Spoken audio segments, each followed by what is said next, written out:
হাত পেতেছি মাওলা ওগো তোমার দরবারে, ক্ষমা করে দাও দাও ক্ষমা করে।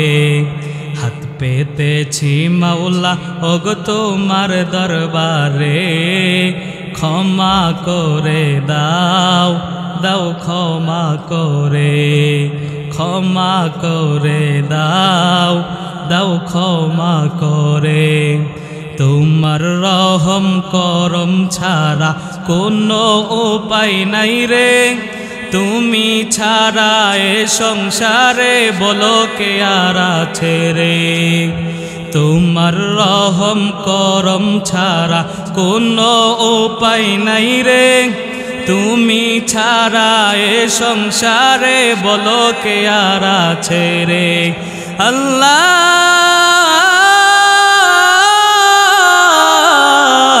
আল্লাহ আল্লাহ আল্লাহ,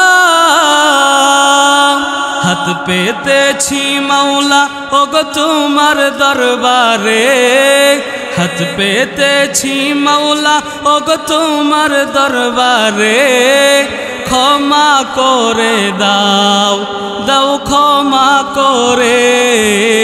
হাত পেতেছি মাওলা ওগো তোমার দরবারে, ক্ষমা করে দাও দাও ক্ষমা করে।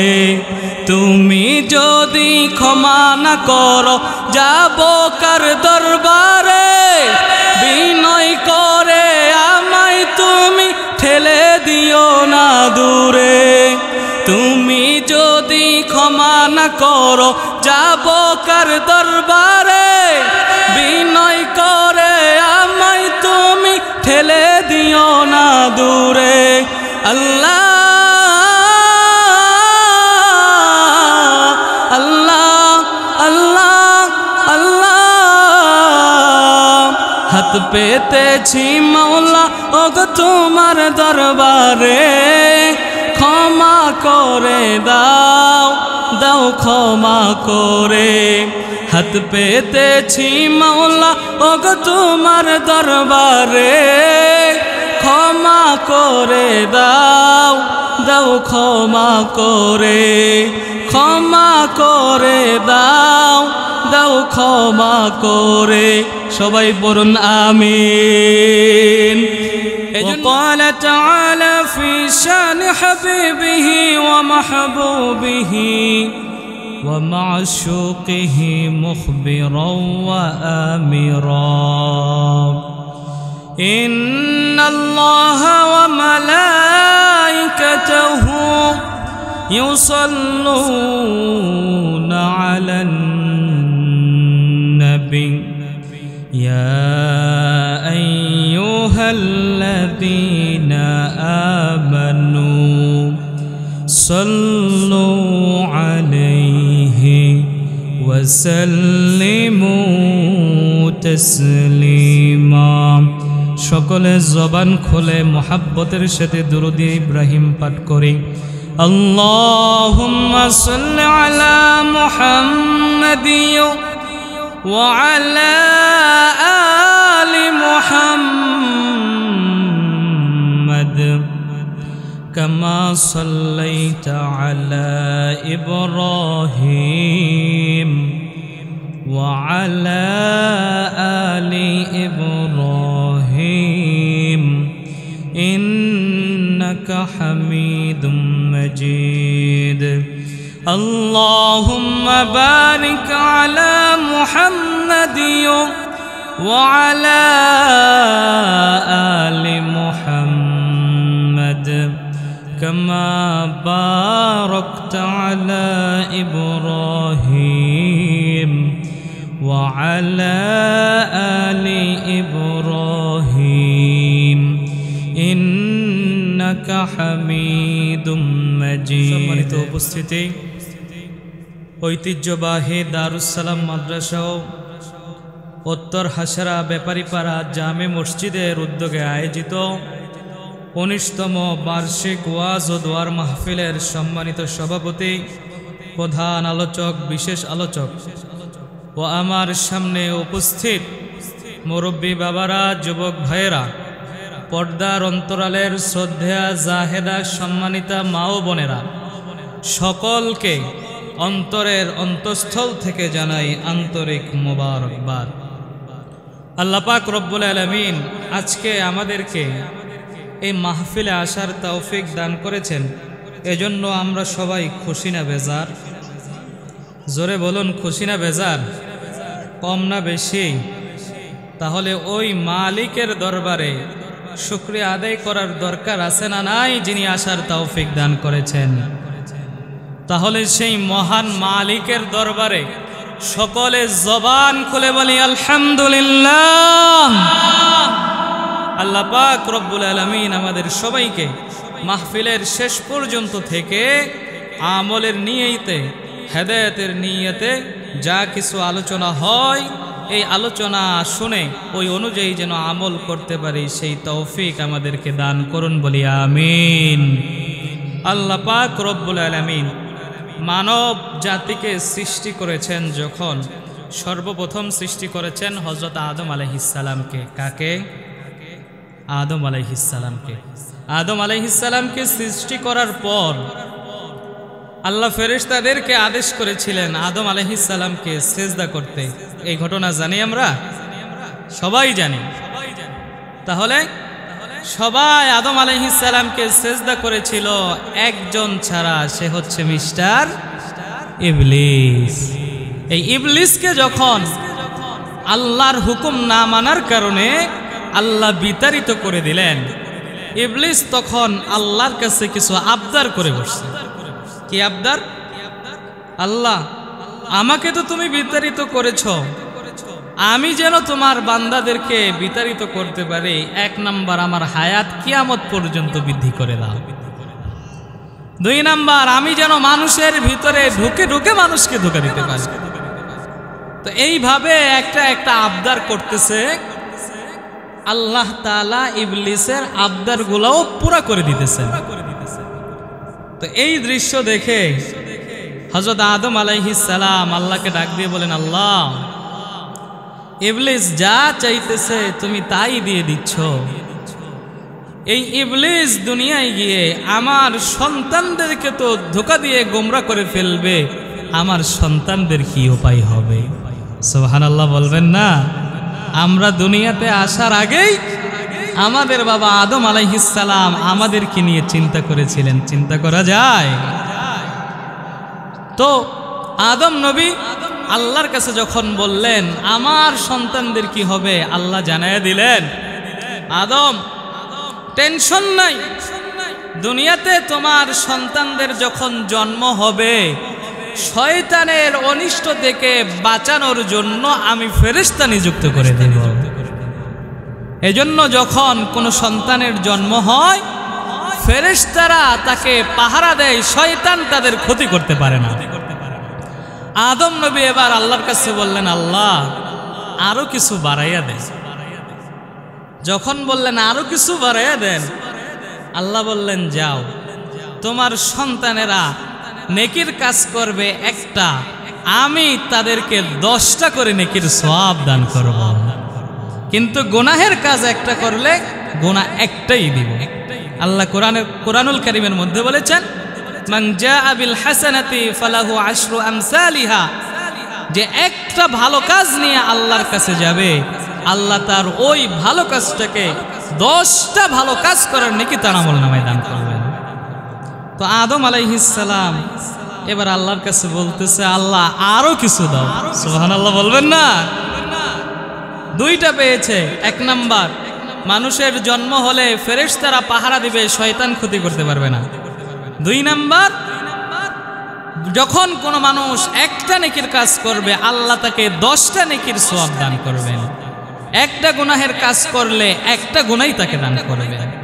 তো আদম নবী আবারও আবদার করে বসলেন, আল্লাহ আরো কিছু দেন। আল্লাহ পাক রব্বুল আলামিন আদম আলাইহিস সালামকে বললেন, আদম যাও, তোমার সন্তানেরা দুনিয়াতে অন্যায় করবে, অপরাধ করবে, তাদের শরীরে যতক্ষণ পর্যন্ত রূহ আছে, আমি আল্লাহর কাছে যদি ক্ষমা চাই, আমি আল্লাহ ততক্ষণ পর্যন্ত মাফ করে দেব। এজন্য আল্লাহ তাআলাও বলেন আমার বান্দাদের কি রহস্যময় চরিত্র, তারা বারবার গুনাহ করে কিন্তু হতাশ হয় না, বারবার ক্ষমাও চায়, আর আমি আল্লাহ তাদেরকে বারবার ক্ষমা করে দেই। সুবহানাল্লাহ বলবেন না, যে আল্লাহর কাছে বারবার ক্ষমা চায়, বারবার আল্লাহ মাফ করে দেন। এই জন্য আল্লাহ পাক রব্বুল আলামিনের কাছে ক্ষমা চাওয়ার দরকার আছে না নাই? তাহলে আমাদের জীবনে যত গুনাহ আছে আমরা আজকের মাহফিল থেকে তওবা করে আল্লাহর কাছে ক্ষমা চেয়ে গুনাহ মুক্ত হয়ে যেন বাড়িতে যেতে পারি। আল্লাহ পাক রব্বুল আলামিন আমাদের সবাইকে তৌফিক দান করুন, জোরে বলি আমিন। আল্লাহ পাক রব্বুল আলামিনের কাছে ক্ষমা চাইলে আল্লাহ খুশি হয়ে যান। কেমন খুশি হয়? আল্লাহ পাক রব্বুল আলামিন ডাক দিয়ে বলেন, ইন্নাল্লাহা ইউহিব্বুত তাওয়াবিন ওয়া ইউহিব্বুল মুতাতাহহিরিন। আল্লাহ পাক রব্বুল আলামিন কোরআনুল কারীমের মধ্যে ডাক দিয়ে বলেন, ইন্নাল্লাহা ইউহিব্বুত তাওয়াবিন, আল্লাহ তাআলা তওবাকারীদেরকে ভালোবাসেন, মহব্বত করেন। সুবহানাল্লাহ। আল্লাহর কাছে যারা ক্ষমা চায় আল্লাহ তাআলা ওই বান্দাদের উপর খুশি হয়ে যায়। এজন্যই তো যখন হাত দুইটা আসমানের দিকে তুলব সঙ্গে সঙ্গে ক্ষমা চাইব কার কাছে? জোরে বলেন কার কাছে? আল্লাহর কাছে ক্ষমা চাইব। আল্লাহ পাক রব্বুল আলামিন আমাদের জিন্দেগির গুনাহগুলিকে মাফ করে দিবেন। হাত পেতেছি মাওলা ওগো তোমার দরবারে, ক্ষমা করে দাও, দাও ক্ষমা করে। হাত পেতেছি মাওলা ওগো তোমার দরবারে, ক্ষমা করে দাও, দাও ক্ষমা করে। ক্ষমা করে দাও, দাও ক্ষমা করে। তোমার রহম করম ছাড়া কোনো উপায় নাই রে, তুমি ছাড়া এ সংসারে বলো কে আর আছে রে। তোমার রহম করম ছাড়া কোনো উপায় নাই রে, তুমি ছাড়া এ সংসারে বলো কে আর আছে রে। আল্লাহ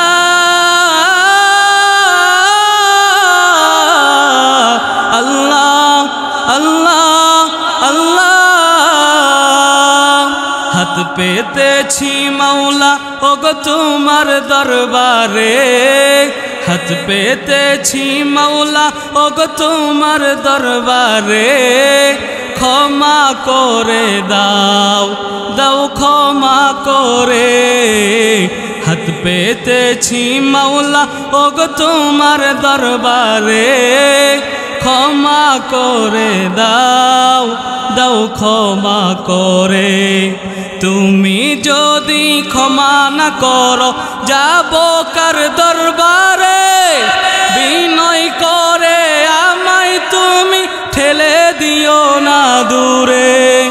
তুমি যদি ক্ষমা না করো যাব কার দরবারে, বিনয় করে আমায় তুমি ঠেলে দিও না দূরে। আল্লাহ আল্লাহ আল্লাহ আল্লাহ।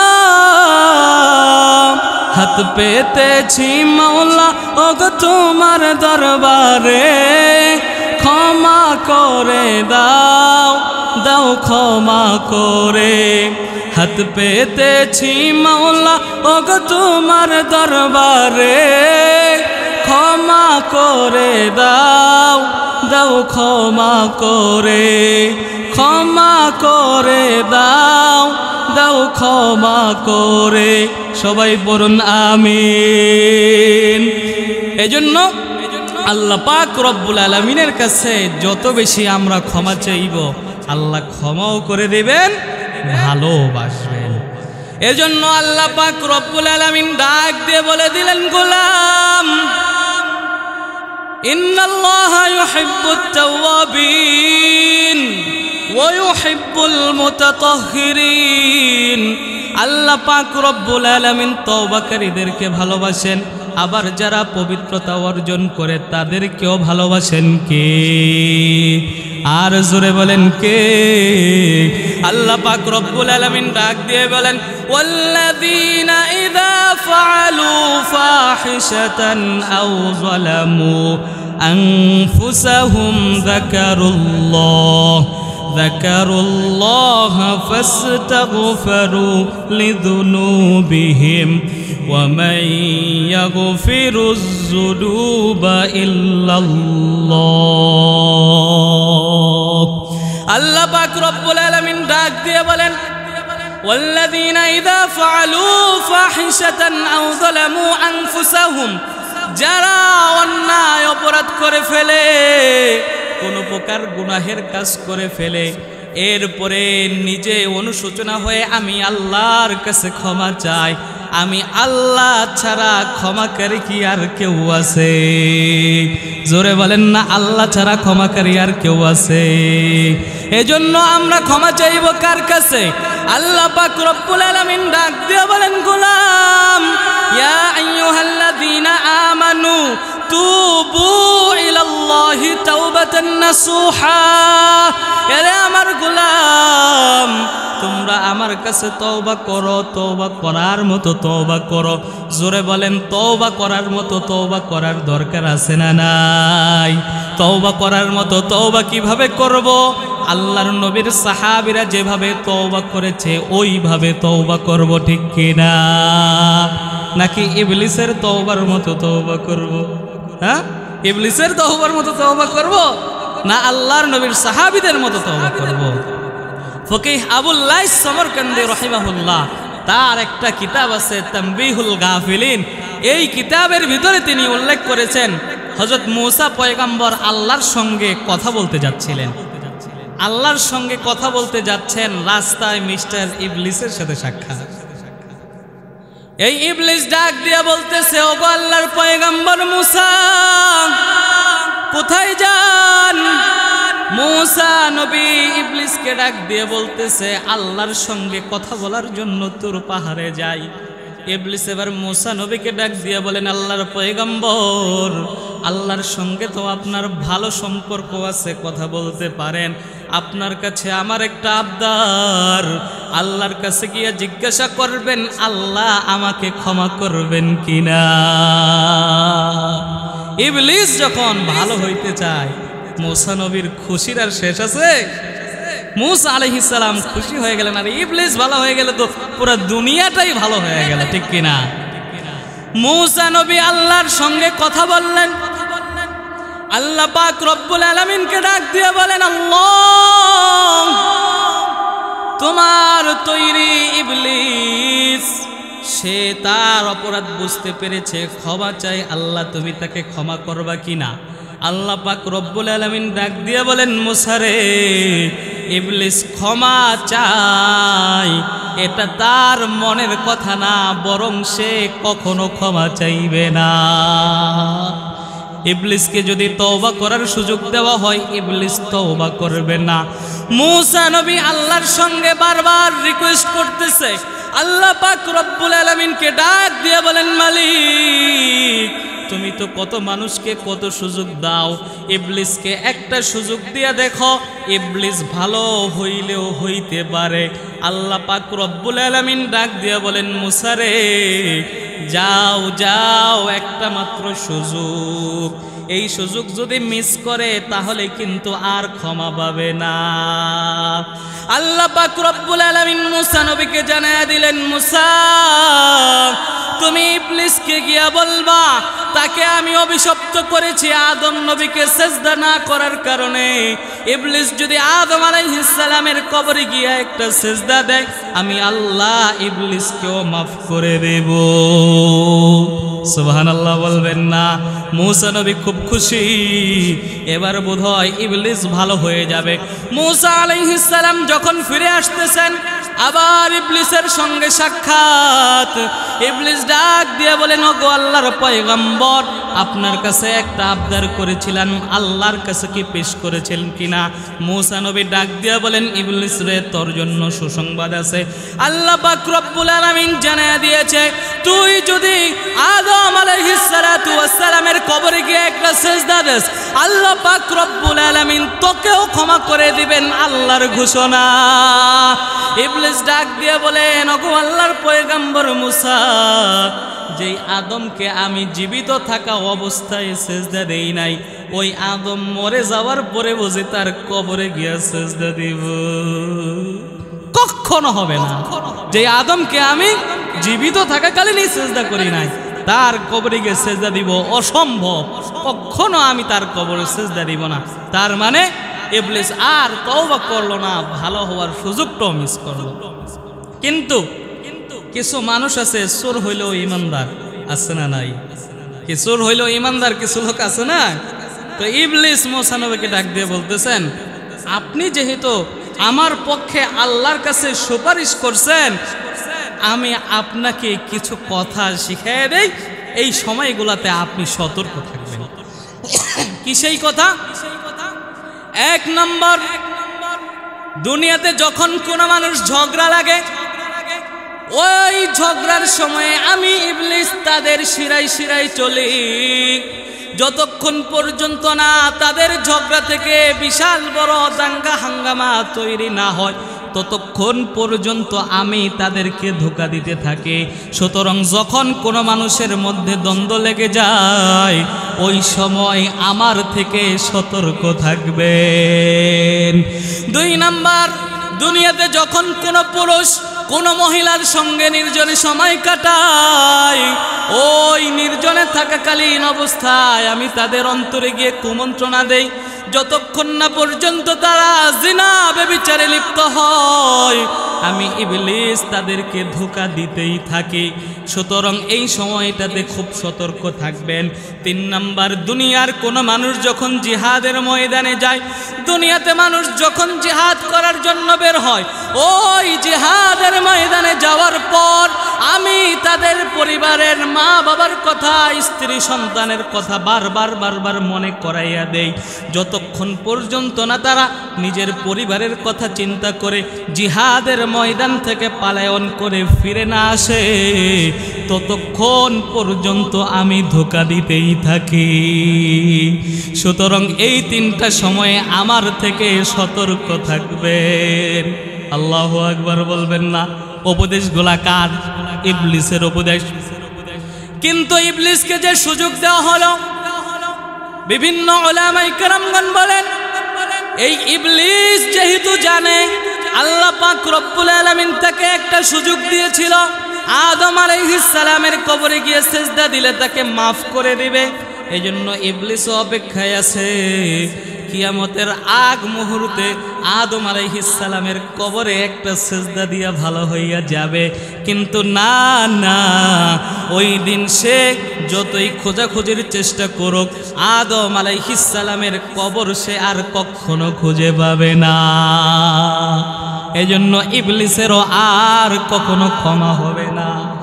কিন্তু মুসলমান ইমানদার আল্লাহর গোলাম, আল্লাহ পাক রব্বুল আলামিন মানুষদের জন্য এই রকম কোনো কিছু দান করেন নাই।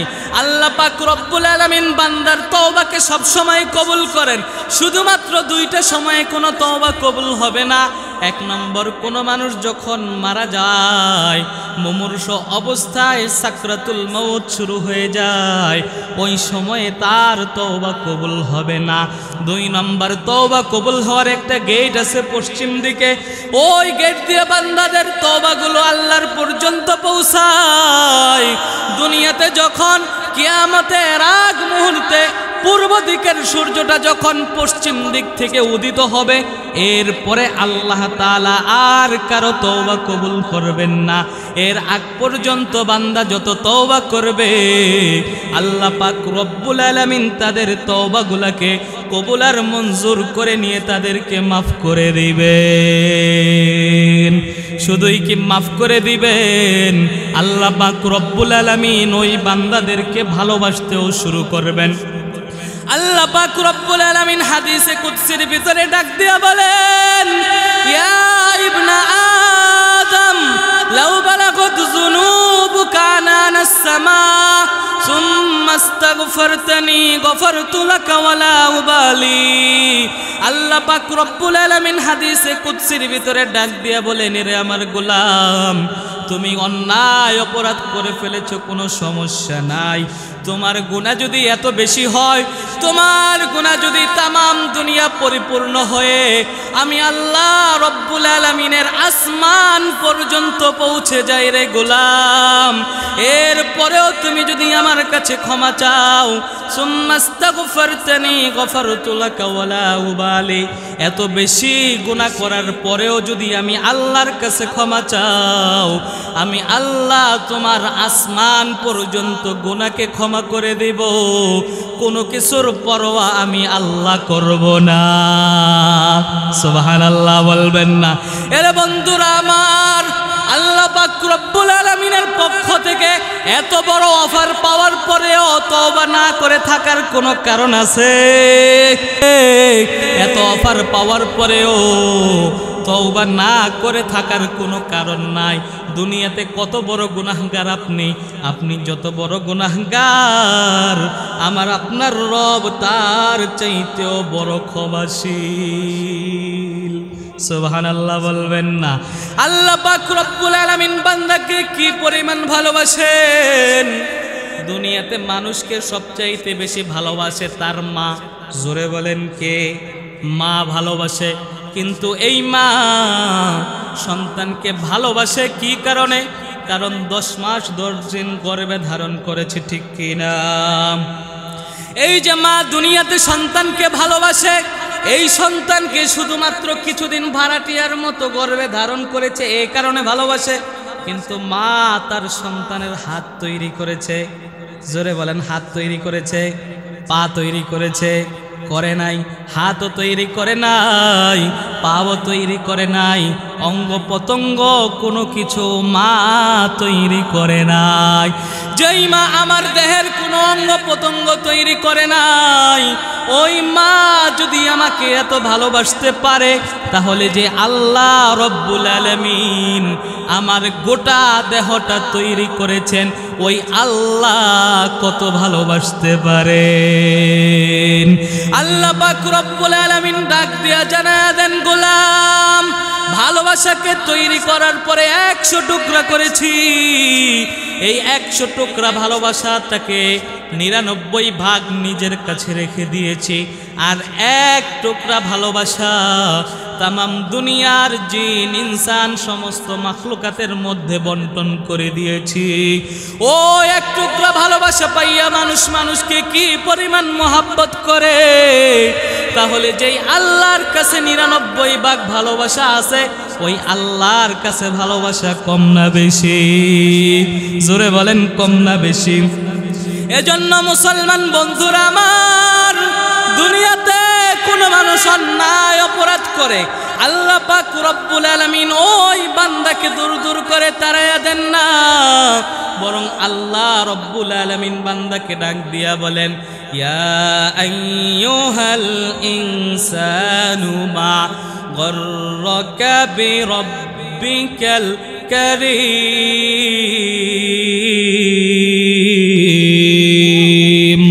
আল্লাহ পাক রব্বুল আলামিন ডাক দিয়া বলেন, রে গোলাম, ইয়া আইয়ুহাল ইনসান মা গররাকা বিরাব্বিকাল কারীম, তোমার ওই কারীম রবের ব্যাপারে তোমাকে কোন জিনিস ধোকার মধ্যে ফেলে দিয়েছে?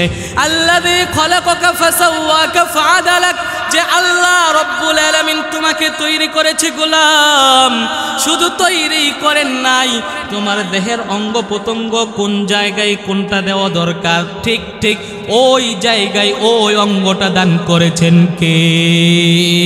এত অনুগ্রহ যে আল্লাহ করলেন, ওই আল্লাহর থেকে কোন জিনিস ধোকায় ফেলে দিয়েছে?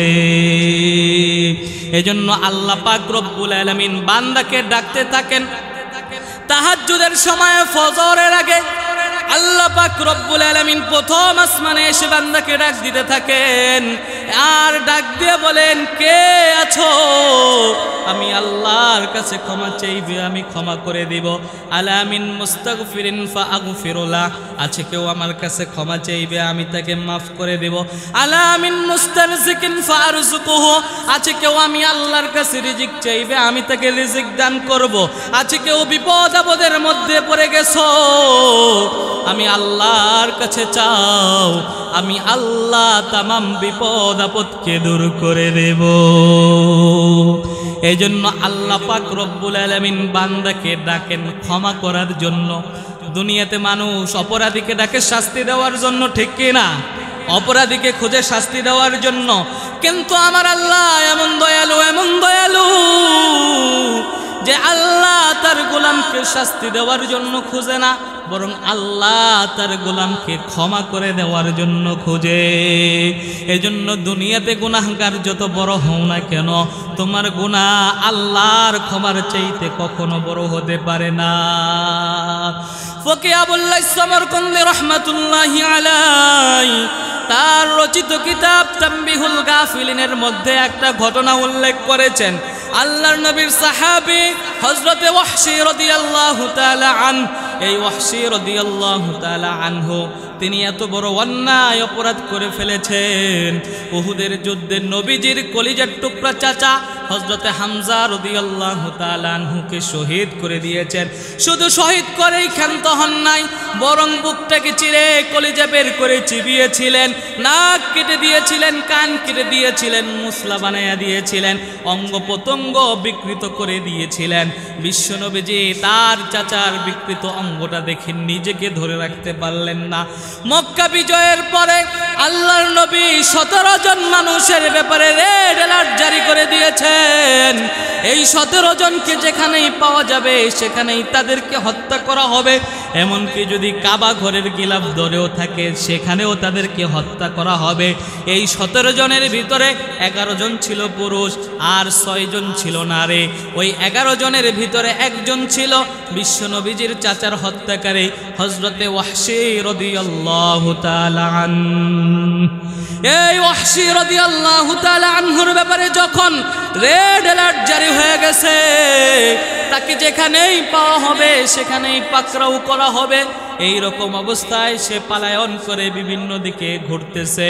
এমন সময় তার দিলের ভিতরে জাগলো, আমি যদি মুসলমান হয়ে যাই তাহলে জীবনে যত অন্যায় অপরাধ করেছি হতে পারে আল্লাহ সব ক্ষমা করে দিতে পারে। হযরতে ওয়াহশী রাদিয়াল্লাহু তাআলা আনহু এবার বিশ্বনবীজির কাছে চিঠি লিখলেন, ইয়া রাসূলুল্লাহ, ইয়া হাবিবাল্লাহ, আরজু আন আদখুলাল জান্নাহ ওয়া আদখুলা ফিল ইসলাম।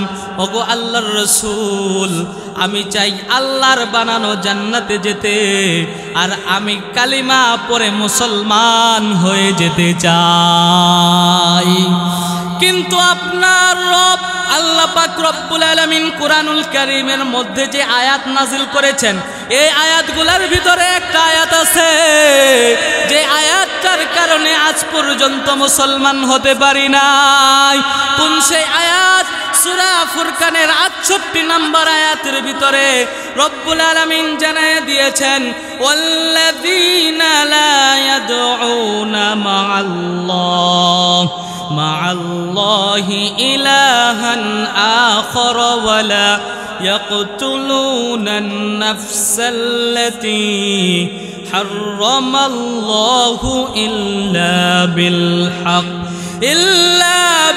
হাক্কি ওয়া লা ইয়াজনুন ওয়া মান ইয়াফআল যালিকা ইয়ালকা আসামা।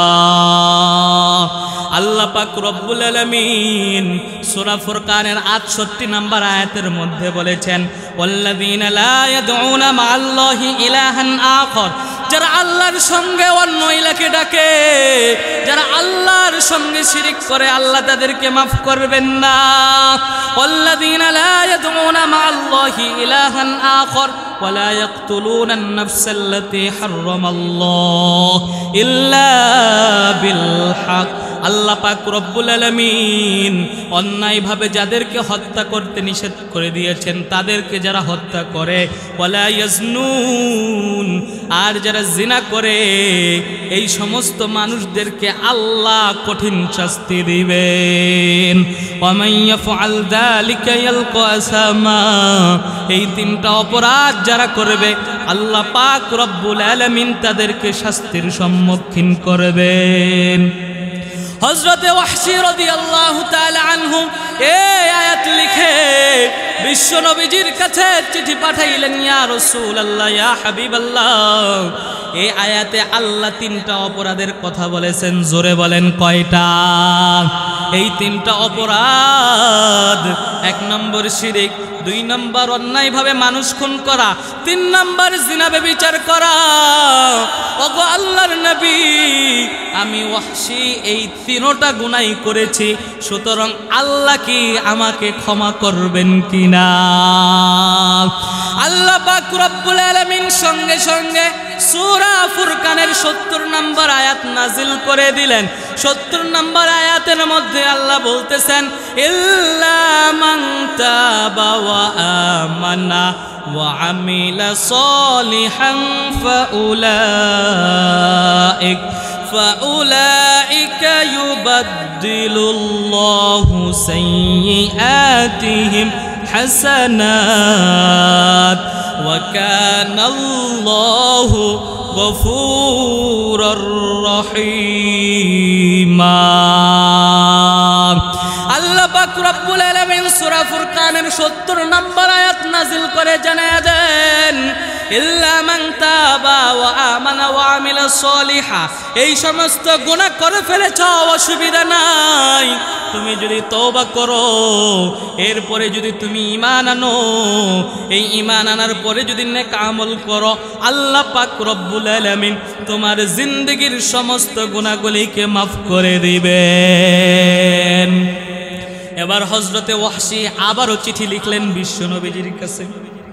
বিশ্ব নবীজির কাছে চিঠি লিখে বললেন, ইয়া রাসূলুল্লাহ, ইয়া হাবিবাল্লাহ, আল্লাহ পাক রব্বুল আলামিন এই আয়াতের ভিতরেও তো একটা শর্ত করে দিয়েছেন। কি সেই শর্ত? আল্লাহ পাক রব্বুল আলামিন বলেছেন, যারা তওবা করে ঈমান আনবে, এই ঈমান আনার পরে যারা নেক আমল করবে আল্লাহ তাদেরকে মাফ করে দিবেন। কিন্তু আমি ওয়াহশী জানি না, আমি যদি তওবা করে ঈমান আনি, এরপরে নেক আমল করার সুযোগ পাবো কিনা।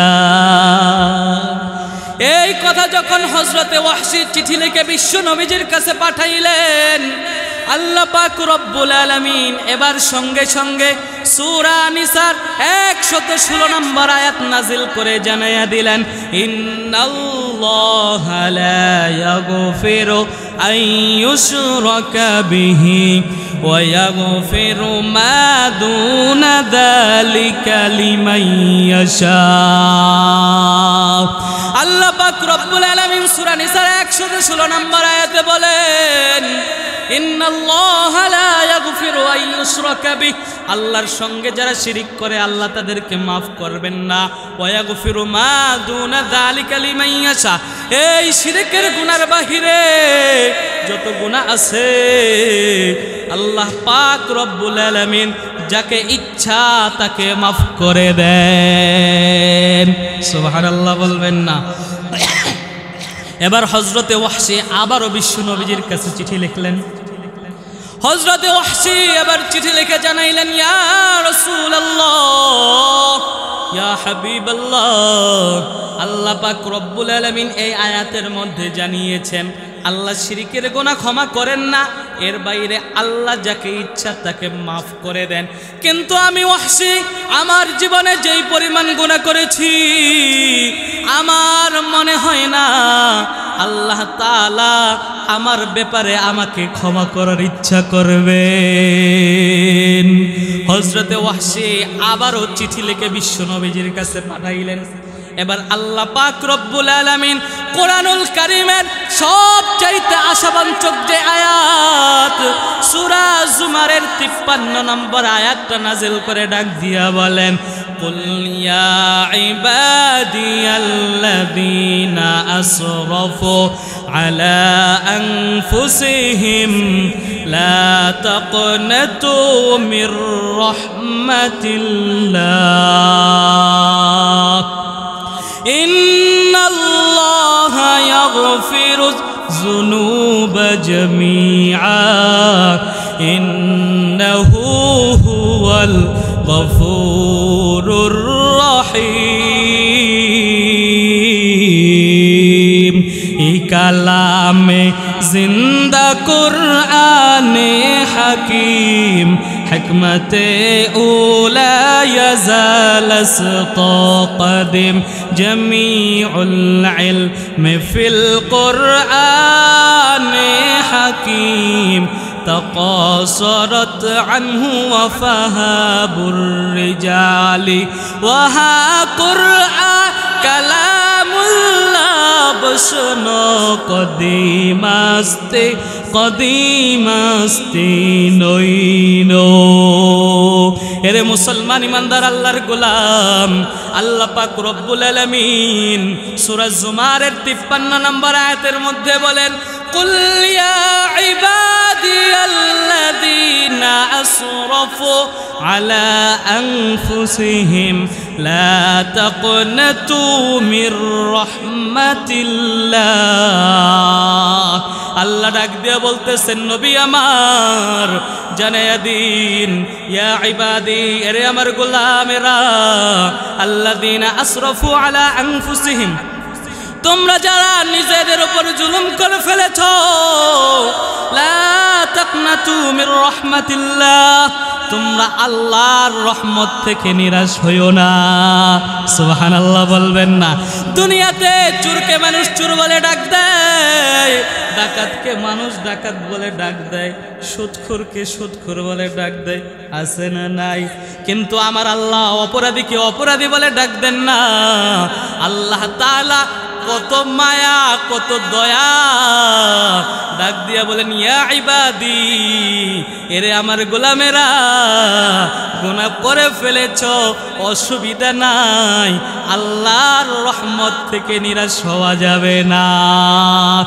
ইন্নাল্লাহা ইয়াগফিরু যুনুবা জামিআ, আল্লাহ পাক রব্বুল আলামিন তামাম দুনিয়ার সমস্ত মানুষের গুনাহগুলোকে মাফ করেন। ইন্নাহু হুয়াল গফুরুর রহিম। আল্লাহ পাক রব্বুল আলামিন তামাম দুনিয়ার সকল মানুষের গুনাহ ক্ষমা করেন। সুতরাং তুমি যত বড় গুনাহগার হও না কেন, আল্লাহ পাক রব্বুল আলামিন তোমার তামাম দুনিয়ার জিন্দেগীর সমস্ত গুনাহগুলিকেও মাফ করে দিবেন। এই আয়াত নাযিল হওয়ার পর এবার হযরতে ওয়াহশী রাদিয়াল্লাহু তাআলা আনহু তিনি আর কোনো উপায় খুঁজে পাইলেন না। এবার নবীজির কাছে চিঠি পাঠাইলেন, ইয়া রাসূলুল্লাহ, ইয়া হাবিবাল্লাহ, এবার আমি মুসলমান হয়ে যেতে চাই, আমাকে কালিমা পড়ে আপনি মুসলমান বানায়া দেন। হযরতে ওয়াহশী রাদিয়াল্লাহু তাআলা আনহু মুসলমান হয়ে গেলেন। কিন্তু হযরতে ওয়াহশী যেহেতু বিশ্ব নবীজির চাচা, হযরতে হামজা রাদিয়াল্লাহু তাআলা আনহুকে শহীদ করেছে। শুধু শহীদ করে নাই, মুসলা করেছে, একেবারে বিকলাঙ্গ করে ফেলেছে। বিশ্বনবীজি ওয়াহশীকে ডাক দিয়ে বলেন, ওয়াহশী রে, তুমি ঈমান এনেছো, আল্লাহ পাক রব্বুল আলামিন তোমার জিন্দেগীর সমস্ত গুনাহগুলোকে মাফ করে দিয়েছেন। কিন্তু ওয়াহশী রে, তুমি কখনো আমার সামনে আইসো না, কারণ তোমাকে দেখলে আমার চাচার ওই বিকলাঙ্গ আকৃতিটা আমার চোখের সামনে ভেসে ওঠে রে ওয়াহশী। ওই দৃশ্য দেখে আমি নবী সহ্য করতে পারি না। আমি নবীর দিলের ভিতরে ওই কষ্টটা তৈরি হয়ে যায়।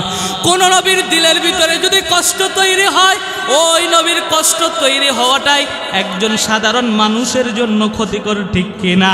বিশ্ব নবীজি জানায়া দেন, ওয়াহশী রে, আল্লাহ পাক রব্বুল আলামিন তোমাকে ক্ষমা করে দিয়েছেন, কিন্তু তুমি আমার সামনে আইসো না, আসলেও চাদর মুড়ি দিয়া তারপরে আমার সামনে আসবা। হযরতে ওয়াহশী রাদিয়াল্লাহু তাআলা আনহু তিনি কালেমা পড়ে মুসলমান হয়ে গেলেন, কিন্তু বিশ্ব নবীজির সামনে যান না। গাছের আড়াল থেকে নবীজিকে দেখেন, বিভিন্ন আবডাল থেকে নবীজিকে দেখেন। বিশ্ব নবীজির ইন্তেকাল যখন হয়ে গেল, মুসাইলামাতুল কাজ্জাব যখন নিজেকে ভণ্ড নবী দাবি করলো, হযরতে আবু বকর সিদ্দিক রাদিয়াল্লাহু তাআলা আনহু তিনি ওই মুসাইলামাতুল কাজ্জাব মিথ্যা নবী দাবিদারের বিরুদ্ধে আবু বকর সিদ্দিক জিহাদের ঘোষণা দিলেন।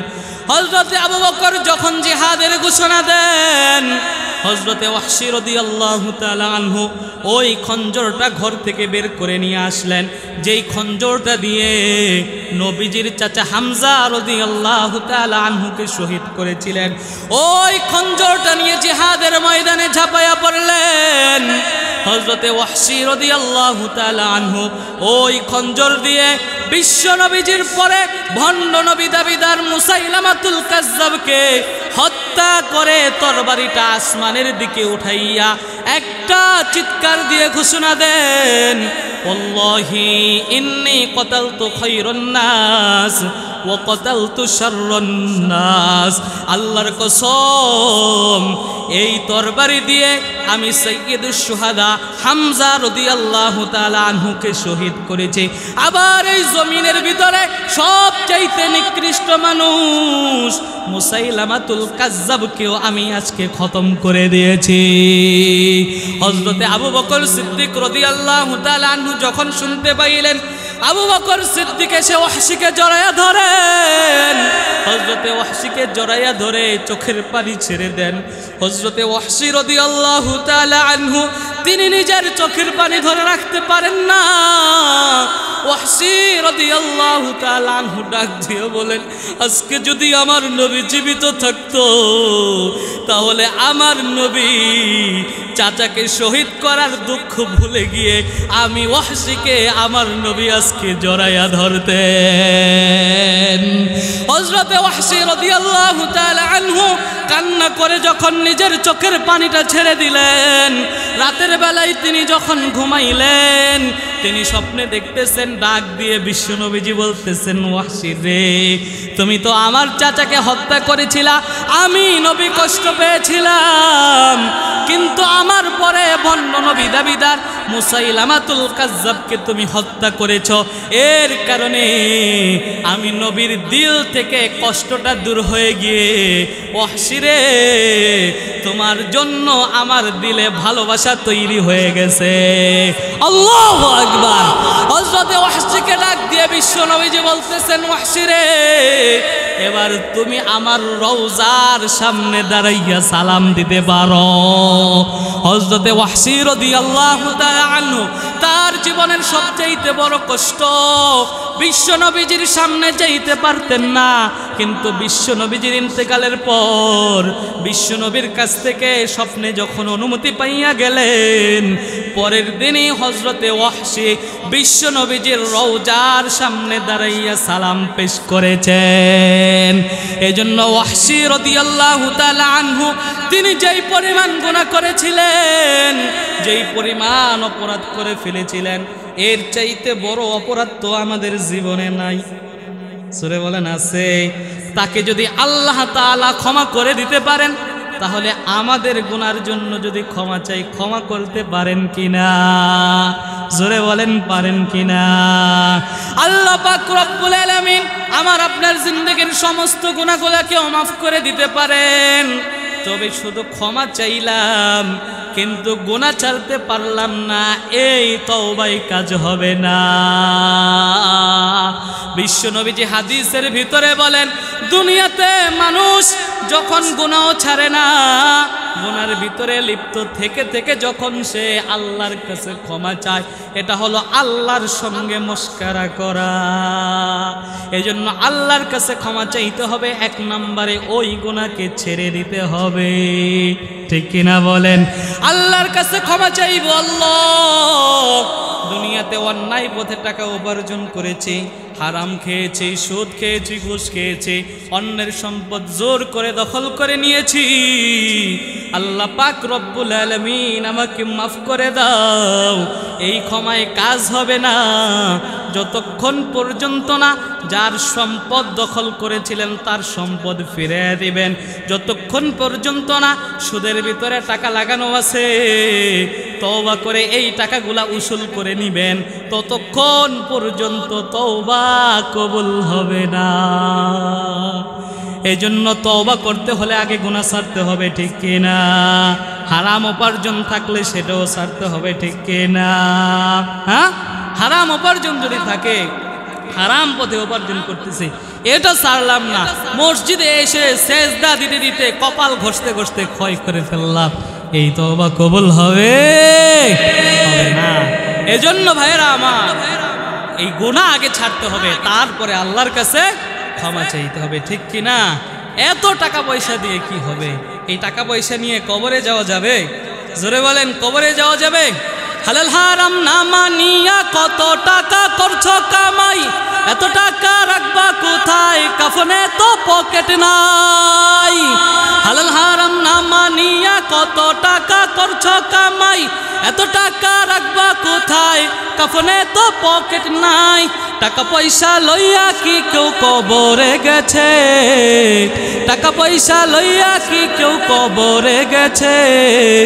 ওরে মানুষ হইছ বেহুশ দুনিয়ার পিছে, কি জবাব দিবি রে তুই আল্লাহর কাছে? হায় রে, ওরে মানুষ হইছ বেহুশ দুনিয়ার পিছে, কি জবাব দিবি রে তুই আল্লাহর কাছে? আল্লাহর কাছে জবাব দেওয়ার দরকার আছে না নাই? আল্লাহ পাক রব্বুল আলামিন হাসরের ময়দানে 5টা প্রশ্নের উত্তর দেওয়া ছাড়া কোনো মানুষকে এক কদম সামনে আগানোর সুযোগ দিবেন না। দুনিয়াতে আল্লাহ পাক রব্বুল আলামিন বান্দাকে যে সুযোগ দিয়েছেন, আল্লাহ পাক রব্বুল আলামিন হাসরের ময়দানে 5টা প্রশ্নের উত্তর দেওয়া ছাড়া কোনো মানুষকে এক কদম সামনে আগাইতে দিবেন না। 1 নাম্বার প্রশ্ন হলো, আল্লাহ পাক রব্বুল আলামিন, আল্লাহ পাক রব্বুল আলামিন 1 নাম্বার বান্দার যেই হিসাব নিবেন, ওই হিসাব হলো আল্লাহ তাআলা তার জীবনের হিসাব নিবেন। আন উমরিহি ফিমা আফনা, তার গোটা জিন্দেগির হিসাব নিবেন। এরে আমার গোলাম, দুনিয়াতে তোমাকে জীবন দান করেছিলাম আমি আল্লাহর গোলামি করার জন্য, আমার দেওয়া রিজিক ভোগ করিয়া, আমার দেওয়া আলো বাতাস গ্রহণ করিয়া, আমার দেওয়া সকল নাজ নিয়ামত ভোগ করে তুমি কি কাজে তোমার জীবনটাকে ব্যয় করেছো, আজকে হিসাব দাও। 2 নম্বর, আন মালিহি মিন আইনা ইকতাসাবাহু, সম্পদের হিসাব নেবেন, কোন পথে উপার্জন করেছেন। 3 নম্বর, ফিমা আনফাকা, সম্পদ উপার্জন করেছেন, কোন পথে ওই সম্পদ ব্যয় করেছেন, হিসাব নেবেন কে। 4 নম্বর, আন শাবাবিহি ফিমা আবলা, আল্লাহ তাআলা যৌবনকাল দিয়েছেন, এই যৌবনকালের হিসাব নেবেন কে? আল্লাহ পাক রব্বুল আলামিন যৌবনকালের হিসাব নেবেন। 5 নম্বরে আল্লাহ তাআলা হিসাব নেবেন দুনিয়াতে যতটুকু ইলম অর্জন করেছো, ওই ইলম অনুযায়ী কতটুকু আমল করেছো, হিসাব দেওয়ার দরকার আছে না নাই?